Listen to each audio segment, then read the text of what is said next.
In 2019, in the battle against climate change, the Scottish Government proudly adopted what it hailed as world-leading targets.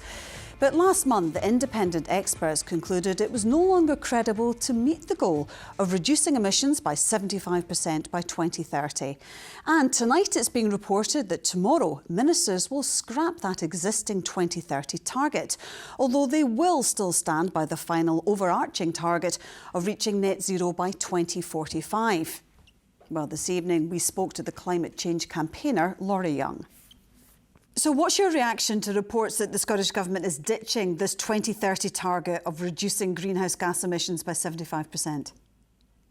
Really, it's just extreme disappointment, particularly when you keep in mind that Scottish politicians and officials have gone all around the world talking about just how amazing and radical and world-leading their targets are. So it's disappointing that we are basically scrapping this one. And it just means we are really taking the pressure off, and it really just feels like a massive backstep, particularly when we have been seeing the impacts of climate change with things like flooding here in Scotland. So it's not the right time, and it's very disappointing. The Scottish Government was recently told that the 2030 target was unachievable. And this came from the Climate Change Committee. Did that not make it meaningless anyway? Well, what it doesn't mean is that you just completely scrap the target. What it means is that you pull your socks up and you work even harder. And in Scotland, we have been taking steps to bring down our emissions, and we are slowly bringing them down. But there are many low-hanging fruit policies and other initiatives that we could be taking that would get us closer to meeting our targets. We have not been on track.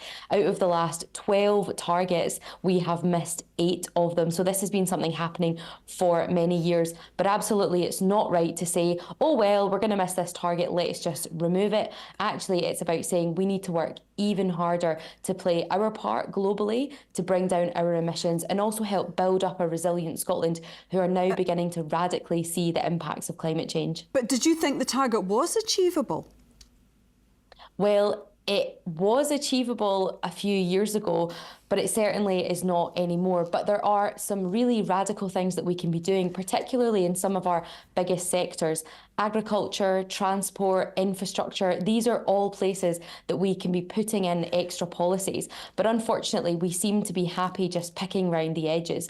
And so these were targets that were absolutely achievable a few years ago, but now we are running out of time. But what that doesn't mean is that we just scrap them and move on. What it means is we say, how close can we get, and how can we try and stay on track for the really important target, which is net zero by 2045. Well, yes, and the Scottish Government, it's standing, that target remains this, very important one of reaching net zero by 2045. And is that not the most important goal? It is, but by taking out interim targets, it means it's harder to know whether we are on track, but also it takes away accountability. We now can no longer hold the Scottish Government account to this target if they remove it, which is extremely disappointing. It should be there to remind us that progress has not been made in the past few years and that we need to be acting quicker. So very disappointing that it's been removed. And I worry that they will also decide down the line to scrap the net zero one, but hopefully they won't, because that is the absolutely crucial key one that we need to be reaching. And do you have confidence that we will be able to achieve that? Well, what we need is more ambition and creativity from the government, particularly in some of those sectors, agriculture, industry, infrastructure and transport.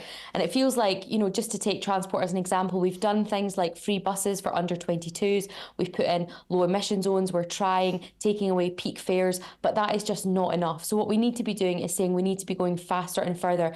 And these are all things that we are absolutely capable of. We just don't have the political will or the business buy-in, and that is where we need to see more action. Yeah, and because the Climate Change Committee worryingly said very recently that there was no comprehensive strategy to reach this 2045 target. I think that's absolutely clear. It seems like we're just picking out a few little policies to try rather than really honing in on some of the big issues. Even when we look at strategies, we need to be looking at not just fancy innovation in tech, which sometimes the government likes to focus on, but even just looking at basic things like public transport, double glazing, insulation, all of these Okay. really basic things that will help bring down our emissions. Okay, Laura, thanks very much indeed for that. I'm sure we'll have much more on this tomorrow, but thanks very much indeed for joining us this evening. Thank you.